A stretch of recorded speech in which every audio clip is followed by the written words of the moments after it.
Hey guys, welcome to the comic book video. Today we're talking about Batman Universe number 2 with DC Comics, so let's jump into it. This is by Brian Michael Bendis and Nick Darrington, Nick Darrington is amazing. That's one of the reasons I love this book. This is probably, if you ask me, one of my favorite Batman books. And if we're talking Batman books in general, if we're talking ongoing, I would probably have to say PJ Tomasi, because this I don't think counts as an ongoing. If we're talking just a lot of Batman books, even miniseries and stuff, this is the best. I'm like, we need to get Brian Michael Bendis on Batman. I'm just saying, this book sells anything. He can write Batman, I think. I love Batman Superman. I do like his Superman stuff, but definitely the Batman book is like, holy shit, this is great. You need to get him and like Nick Darrington on Batman and do like that monthly. That'd be fucking awesome if they could do that, at least for the most part. Because this art is like, oh, so great. Let's jump into Batman Universe issue 2. And if you don't know, this is the Walmart comics. They re-released the Walmart comics that they had in the 100-page run. They had these little like 10 or 12-page comics where you would get each issue that are original, and then they finally released them in actual issues. That's what they're doing now. This is Superman Universe number 2, so let's jump into it. This is Batman Universe number 2, so let's jump into it. Start off with Batman and Green Arrow. They have caught the Riddler, and they have a little boxing here. They have him captured pretty much.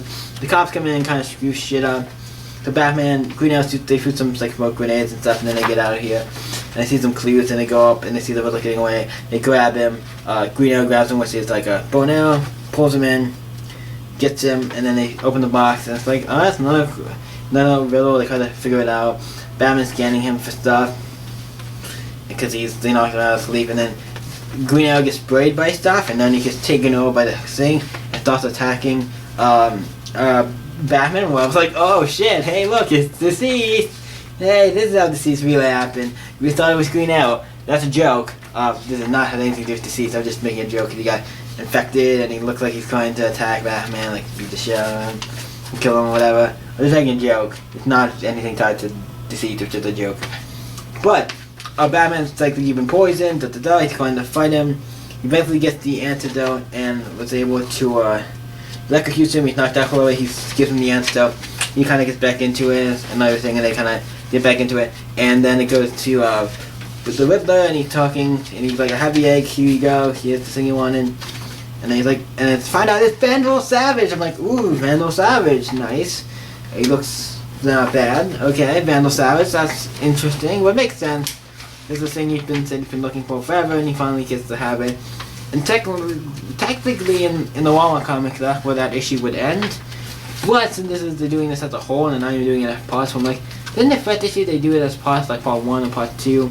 Or was that the Superman book they did that? I think they did with the Superman book, not the Batman one, but yeah. So now we're gonna jump into, then it cuts to Batman in the Batcave, and they work very well together. Like, you don't even need to be like, oh shit. It's like, they do it very well. It's like, it feels like one giant comic. It's like these two comics come together and they work really well together.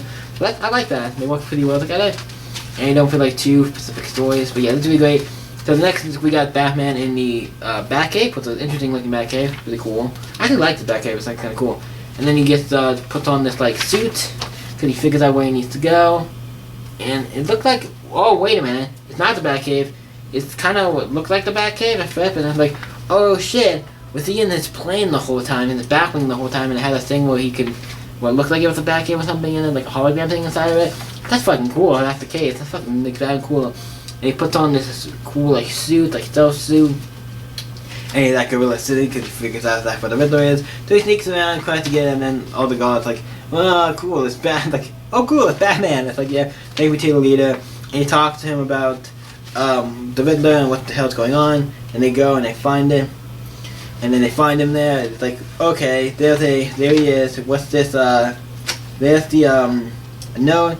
Like, what's like fingerprints, handwriting cards. Like, what's the note from? It's like supposedly Superman. It's like, Superman, not him. Okay, tell. I'm like, I'm Batman. I can tell this is not from Superman. And then it's like the egg like goes off whatever he had, and the egg starts going off, and Batman like kind of so he teleports, and now he's on Senegal. I'm like, oh shit, he went from Gorilla City on Earth to Senegal out in space. I'm like, well, Batman, you are on one heck of an adventure. And this book was called Batman Universe. I was like, really? Is it called Batman Universe? Why? He's not even going to. He's on Earth. It's like, what the fuck does that the universe have to do with it? Now he's on Senegal. The universe stuff makes more sense, and I'm really excited because the book is great. Like, this book is great. I've enjoyed it. This is really great. That's why I ended for Senegal.